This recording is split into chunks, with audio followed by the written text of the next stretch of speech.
C'est un plaisir de vous retrouver à ce rendez-vous de l'information. Madame, Monsieur, bonsoir. Voici le sommaire de cette édition. Les Béninois ont réagi à propos des irrégularités évoquées à l'Agence nationale des transports terrestres par le Conseil des ministres de ce mercredi. Vous suivrez leur avis dans ce journal. Au quartier Sémé à Bomé-Calavi, les caniveaux aux alentours des écoles Faucon, Sainte-Thérèse et Le Long des pavés sont à ciel ouvert depuis plusieurs années. Vous suivrez le constat de la rédaction dans cette édition. En Afrique du Sud, l'ancien président sud-africain est incarcéré depuis ce mercredi pour outrage à la justice dans une affaire de corruption. Voilà pour le sommaire, le développement c'est maintenant.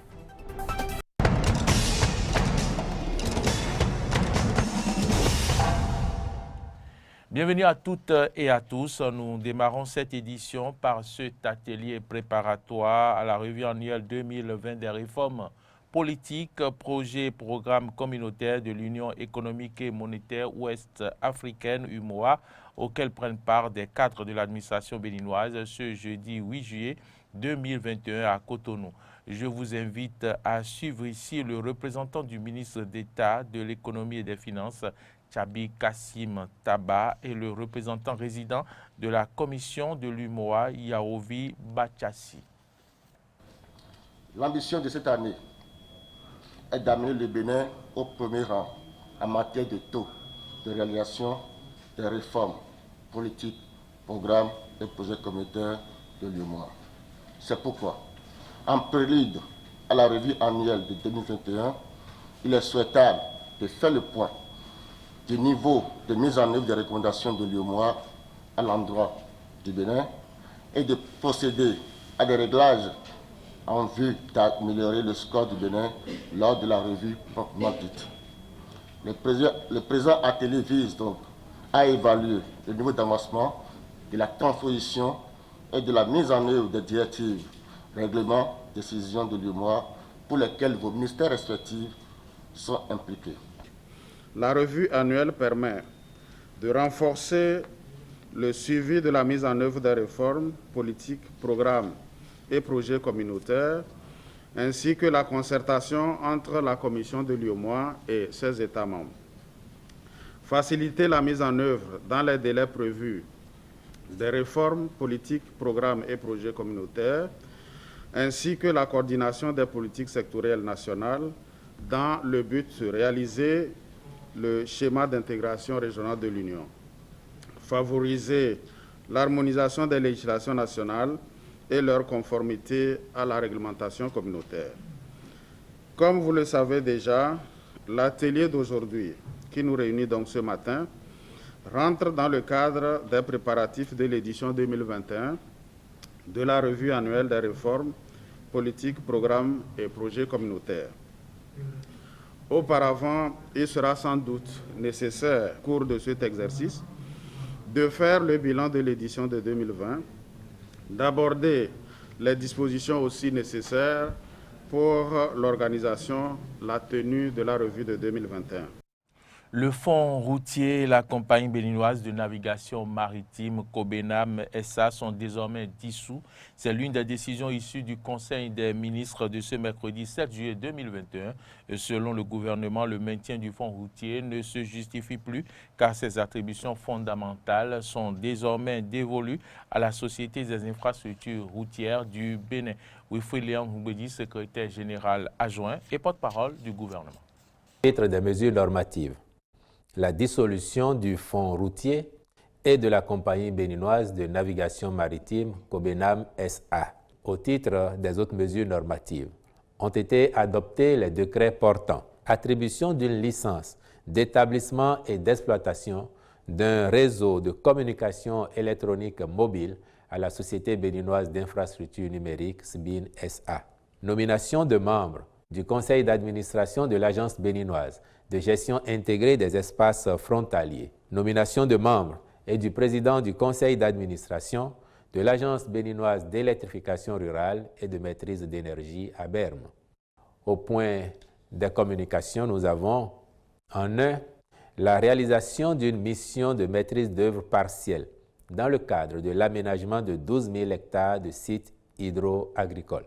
Au point 4, sous le chapitre des communications, le point d'étape de la mission d'intérim à l'Agence nationale des transports terrestres, ANAT.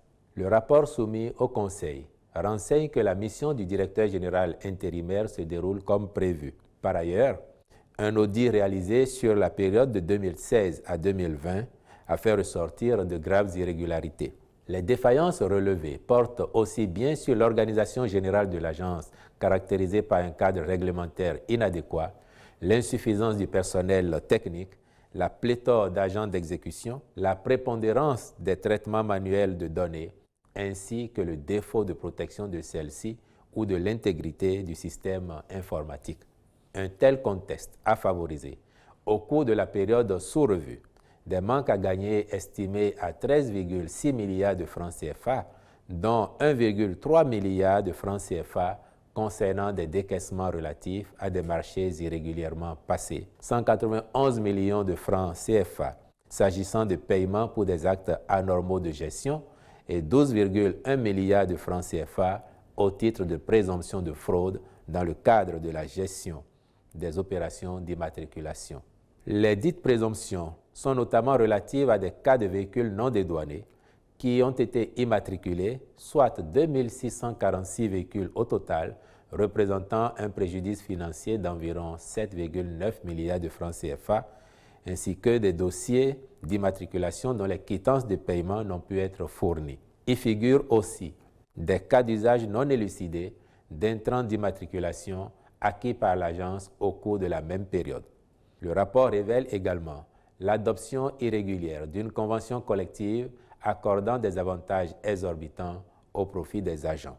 À titre illustratif, il s'agit d'une prime bimestrielle octroyée à l'ensemble du personnel et qui, à l'analyse, est un complément de salaire déguisé, d'indemnités et primes dites de fonction administrative et politique allouées au directeur général et à son adjoint, comprenant entre autres des primes de responsabilité et indemnités compensatrices de logement, alors même que d'autres rubriques de la Convention les prévoient déjà. Prenant acte des conclusions de ce rapport, le Conseil a décidé de relever de leurs fonctions messieurs Thomas Agbeva, ancien directeur général de l'ANAT et actuellement conseiller technique du ministre des Infrastructures et des Transports, Félix Jonas Koukoui, directeur des titres de transport, Malik Bayan, directeur administratif, Dominique C.P. Boko, agent comptable, et Charles J.M. Zoglobosu, précédemment personne responsable des marchés publics. Des poursuites judiciaires appropriées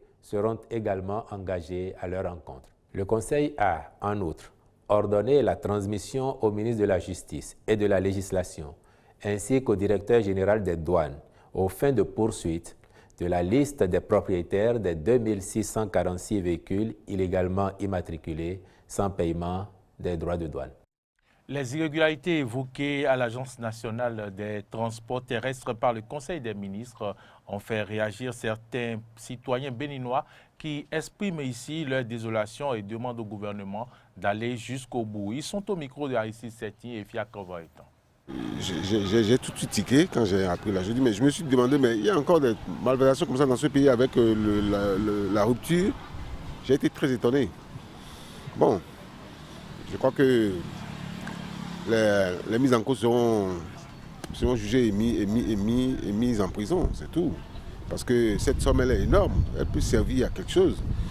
Elle peut servir à surtout les jeunes qui n'ont pas d'emploi et tout ça, on crie tous les jours, les jeunes sont au chômage, tout ça. Ça peut servir à ça. Qu'un groupe de personnes, 2-3 personnes s'accaparent de cette somme. Et puis moi, ce que je n'ai pas compris, c'est que le gouvernement a attendu depuis 2016 jusqu'à aujourd'hui avant de faire cette affaire. C'est ça qui me surprend. De toute façon, mieux vaut tard que jamais. Ils ont été arrêtés et puis bon, on suivra le processus, comment ça va se terminer. C'est un sentiment de désolation parce que je ne pourrais pas croire que au temps du président Talon, au temps du nouveau régime du départ, des individus à qui on a accordé des confiances se permettent de dilapider les fonds, de détourner les fonds.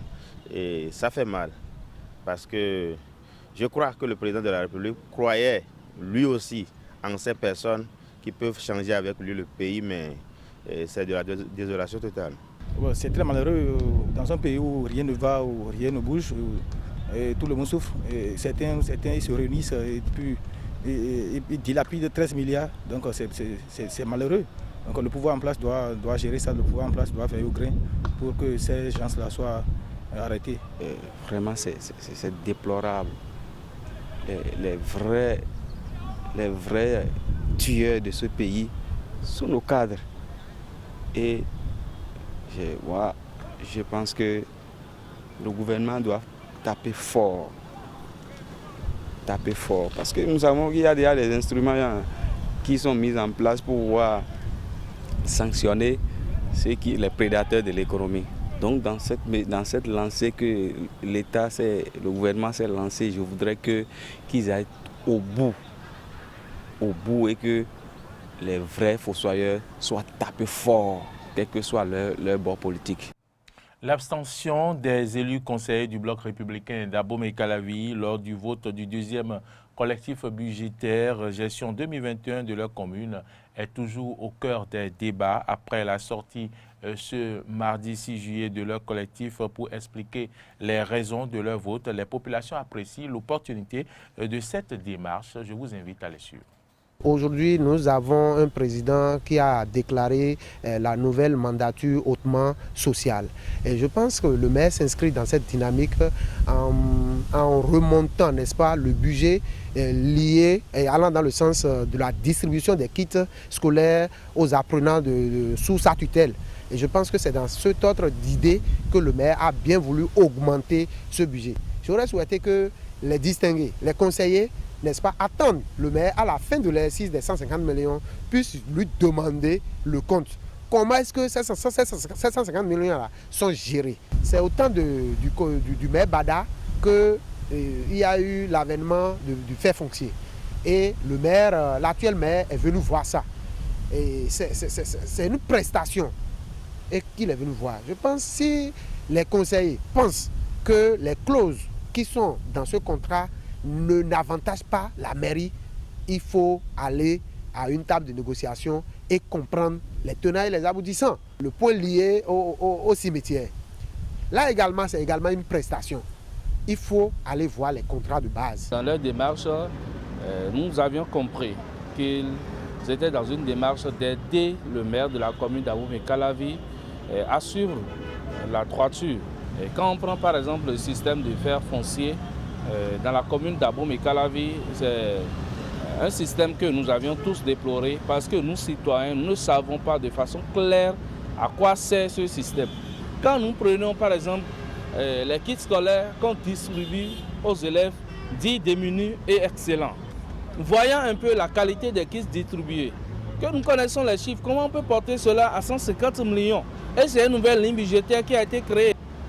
Donc je vois que ces conseillers communaux sont dans une bonne démarche puisque nous n'allions pas tout le temps retrouver un maire en prison après la fin de son mandat ou avant la fin de son mandat. Ce qui a créé même la conférence de presse pour nous autres, c'est plutôt les réactions après le vote. Vous savez, un conseil communal n'a pas un mandat impératif. Ouais, nous n'avons pas d'ordre à recevoir de quelqu'un avant d'aller voter. Nous sommes tous intellectuels, nous avons la capacité de mûrir nos réflexions par rapport à tel ou tel point. Mais déjà qu'ils ont exprimé sur place, ils ont dit pourquoi ils ont voté abstention. Ils ont exprimé. Donc normalement ça suffit déjà. C'est certainement les commentaires qu'il y a eu autour de ce vote-là qui ont suscité la conférence de presse pour pouvoir expliquer un peu, puisqu'ils sont traités de boycotteurs, des saboteurs, des gens qui n'aiment pas le développement donc, de la commune. Et je crois qu'aucun conseiller ne peut accepter qu'on lui laisse cette odeur-là sur la peau. Tout n'était pas parti pour que ça soit une réaction de tic au tac. Parce qu'aujourd'hui, j'ai lu sur les réseaux sociaux que le maire aussi doit répondre par rapport à ces différents points-là. Nous pensons, en tant que FCBE, nous pensons que la population d'Abomey-Calavi n'a pas besoin de ça pour le moment. On a plutôt besoin de trouver des solutions pour ceux-là qui sont inondés, de trouver des solutions pour nos voies qui sont dégradées, de trouver des solutions pour le développement réel. C'est de ça qu'on a besoin. Je vous l'annonçais en titre, les caniveaux aux alentours des écoles Faucon, Sainte-Thérèse et le long des pavés du quartier Sémin dans la commune d'Abomey-Calavi sont à ciel ouvert. Une situation qui perdure depuis des années et qui cause d'énormes dégâts. Une équipe de la rédaction est allée sur le terrain pour vous. Voici le compte rendu de Carnot François Roumbédi-Rinton. On voit que c'est pas bien. C'est sale, comme vous le voyez, c'est très sale. Ça sent. Et souvent, il y a les moustiques qui nous dérangent. Ce qui n'est pas bon, selon ces citoyens, ce sont les caniveaux à ciel ouvert de la voie pavée du tronçon Pharmacie-Château Carrefour-Zoka qu'on retrouve dans le quartier Sémin, commune d'Abomey-Calavi. Depuis des années, ces caniveaux sont ainsi. Une situation que déplorent les populations. Ça dérange effectivement beaucoup parce que ceux qui n'arrivent pas à jeter leurs ordures dans les poubelles et autres, il n'y a plus de tas d'ordures dans la ville comme ça. Et ils sont dans la nuit, là, ils passent là et ils font que jeter les ordures et cela bouche les caniveaux. Tout est ouvert et puis il y a des tas d'ordures qui se rentrent dedans et puis qui bouchent les trucs. Et puis les odeurs aussi, ça nous dérange aussi dans le quartier, vous voyez. Mais je vois que la mairie ne dit rien à propos de ça. C'est pas bien, pourtant ils cherchent les gens au lieu de s'occuper de ces caniveaux-là qui sont ouverts à ciel ouvert comme ça, vous voyez. Oui, ça nous empêche. Déjà que ça sent, est-ce qu'on peut s'arrêter là où il y a l'odeur nauséabonde? Ça sent, les gens ne s'arrêtent pas. C'est un tronçon qui est fortement emprunté par les usagers. Et dans ces conditions, les dégâts sont énormes. Les moustiques peuvent s'envahir dans le quartier et puis beaucoup de gens peuvent tomber dedans aussi. Vous voyez, c'est ouvert. Ça peut créer beaucoup de dégâts. Les accidents, si quelqu'un fait moins geste, peut tomber dedans. Comme nous sommes dans la zone, franchement, ça sent. Et c'est à ciel ouvert. Les gens tombent dedans. C'est pas du tout normal. Oui, les caniveaux causent d'accidents parce que en temps de pluie que nous sommes, ils ne sont pas bien faits. Deux, ils sont ouverts, à ciel ouvert comme ça, avec l'inondation, l'eau qui remplit tout le pavé là. On n'arrive pas à distinguer le pavé des caniveaux. Donc avec ça, des jeunes citoyens, des voitures même arrivent aussi à entrer dans ces caniveaux-là. Et pour les sortir, c'est des problèmes, des complications. Il faut donc penser à fermer ces caniveaux pour le bonheur des habitants du quartier. Si l'État pouvait nous aider à fermer ça, ça serait une bonne chose parce que ça cause beaucoup d'accidents. S'ils peuvent venir en aide, pouvoir réparer les caniveaux, ça nous fera plaisir. Le développement d'une nation passe par celui de la route, dit-on. Il ne faudrait donc pas que ces infrastructures routières réalisées soient source de malheur pour les usagers. Que les autorités compétentes pensent alors à leur réhabilitation. En interactualité, l'ex-président sud-africain Jacob Zuma, incarcéré depuis ce mercredi, âgé de 75 ans, il a été condamné à 15 ans de prison ferme pour outrage à la justice dans une affaire de corruption ayant émaillé son mandat. Retour sur les faits avec nos confrères de RT France. Il s'agit d'une première pour un président de l'époque post-apartheid en Afrique du Sud. Après avoir joué au chat et à la souris avec la justice, Jacob Zuma, au pouvoir entre 2009 et 2018, a été incarcéré durant la nuit dans une prison de l'est du pays. Il est arrivé juste après 1h du matin. Vous savez qu'en tant qu'ancien président, il a une unité de protection présidentielle. Ils nous l'ont amené, mais maintenant nous devons prendre le relais et je dois m'assurer qu'il est incarcéré en toute sécurité. Et nous devons également répondre à ses besoins spéciaux s'ils ont été identifiés. Mis en cause dans une quarantaine de témoignages et condamné à 15 mois de réclusion pour outrage après avoir refusé de témoigner devant une commission anticorruption. Jacob Zuma a multiplié les recours en justice pour éviter de passer par la case prison. Et malgré une première nuit en cellule, il porte encore l'espoir d'une révision de sa sentence.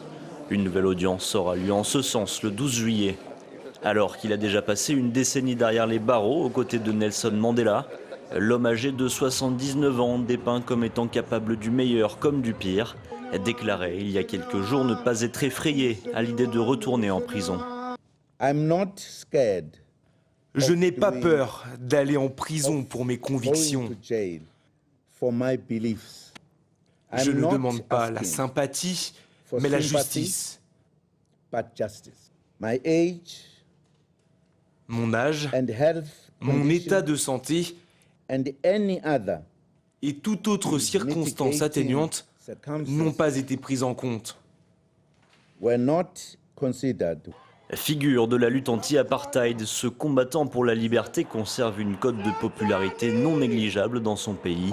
Mais ces 9 années au pouvoir, marquées par une succession de scandales, se sont terminées par une démission devenue inévitable. Au lendemain de l'assassinat du président haïtien, le pays annonce la mort de mercenaires et d'autres arrêtés. Ils auraient fait partie des commandants de mercenaires qui ont assassiné le président Jovenel Moïse. Suivez. C'est en direct à la télévision que le Premier ministre par intérim d'Haïti annonce la nouvelle. Le président haïtien Jovenel Moïse a été assassiné chez lui dans la nuit par un groupe d'étrangers parlant espagnol et anglais. Claude Joseph annonce également que la femme du chef d'État a été blessée et se trouve à l'hôpital dans un état grave. Il appelle la population au calme et garantit que le maintien de l'ordre est assuré. Tout le monde, quelle que soit la tendance politique, Tout le monde, quelles que soient ses tendances politiques, quelle que soit son idéologie politique, tout le monde dans le pays est sous le choc. Parce que, tout simplement, personne n'attend, n'espère, n'anticipe des actes barbares comme ceux commis sur le président Jovenel Moïse. Ça qui commettent sur le président Jovenel Moïse. L'assassinat du président haïtien aggrave encore un peu plus le chaos dans lequel s'enfonce Haïti depuis plusieurs années. Depuis son élection en 2016, Jovenel Moïse n'a pas amélioré la situation d'un pays gangréné par l'insécurité et miné par la corruption. Depuis un an, les manifestations se multipliaient contre le chef d'État haïtien, qui gouvernait par décret et qui avait outrepassé la fin de son mandat prévu en février 2021. La population haïtienne se montre aujourd'hui inquiète et condamne elle aussi cette attaque meurtrière.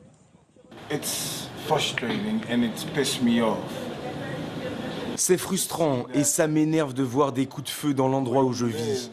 Et ce n'était pas n'importe quel coup de feu, avec des armes lourdes.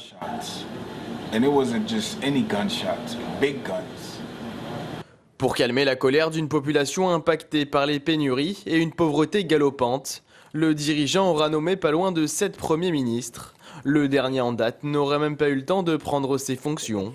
Jovenel Moïse n'aura pas pu mettre en place non plus la vaste réforme institutionnelle qui devait renforcer les pouvoirs de l'exécutif après un vote par référendum, repoussé pour cause de crise sanitaire. Face à cette situation de plus en plus dégradée, la communauté internationale avait appelé à la tenue d'élections législatives et présidentielles transparentes d'ici la fin de l'année. C'est donc une nouvelle période d'instabilité et d'incertitude qui s'ouvre pour le pays. En réaction, la République dominicaine a ordonné la fermeture immédiate de sa frontière avec Haïti. Madame, Messieurs, c'est ici que se referme ce journal. Si vous l'avez suivi, merci de votre fidélité. Bonne suite de nos programmes et à demain.